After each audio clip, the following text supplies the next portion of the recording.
नमस्कार मित्रों, कौन थी विभीषण की बेटी जिसने पहले ही कर दी थी रावण के सर्वनाश की भविष्यवाणी। युद्ध के बाद कहां गई विभीषण की बेटी, यह जानने के लिए वीडियो में अंत तक बने रहें। स्वागत है आपका एसएस महावचन यूट्यूब चैनल में। अगर आप चैनल पर नए हैं तो चैनल को सब्सक्राइब जरूर कर लें और घंटे को दबाकर ऑल पर सिलेक्ट कर लें ताकि ऐसे ही रोजाना नोटिफिकेशन आप तक पहुंचती रहे। देरी न करते हुए वीडियो को करते हैं शुरू। रामायण में विभीषण की एक बेटी थी। तुलसीदास द्वारा रचित रामचरितमानस में इसका उल्लेख मिलता है। विभीषण की उस बेटी ने एक स्वप्न देखा था जिसके आधार पर उसने रावण और लंका के सर्वनाश की भविष्यवाणी युद्ध से पहले ही कर दी थी। रामचरितमानस की एक चौपाई है। त्रिजटा नाम राक्षसी एका, रामचरण रीति निपुण विवेका। भगवान राम के जीवन को लेकर कई रामायण लिखी गई हैं जिसमें लंका युद्ध को लेकर कई कथाएं मिलती हैं। रामचरितमानस में रावण के भाई विभीषण की बेटी का वर्णन मिलता है जिसने रावण और लंका के सर्वनाश की भविष्यवाणी युद्ध से पहले ही कर दी थी।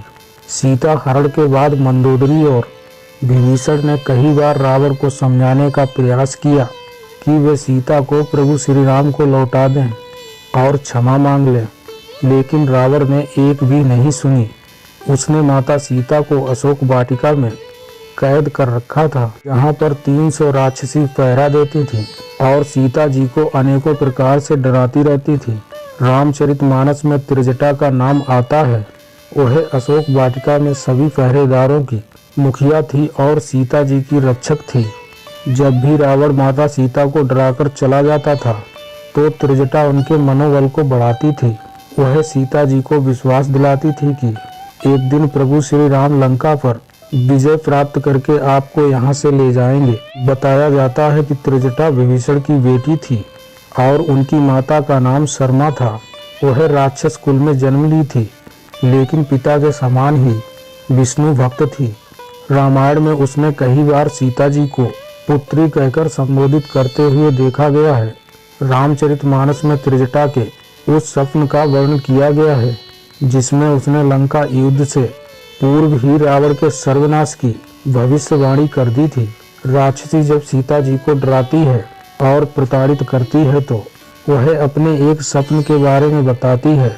वह कहती है कि उसने एक स्वप्न देखा है जिसमें एक बानर पूरी लंका को जला देता है और रावण की राक्षसी सेना को मार डालता है।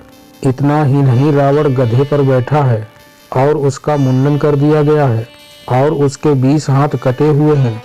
वह सभी पहरेदारों को समझाती है कि तुम सभी का हित सीता जी की सेवा में ही है। त्रिजटा का स्वप्न उस समय पूरा हो जाता है जब हनुमान जी लंका दहन कर देते हैं। लंका विजय के बाद त्रिजटा को मिले उपहार। इंडोनेशिया की काकाविन रामायण में बताया गया है कि लंका विजय के बाद सीता जी ने त्रिजटा को कई कीमती उपहार दिए थे।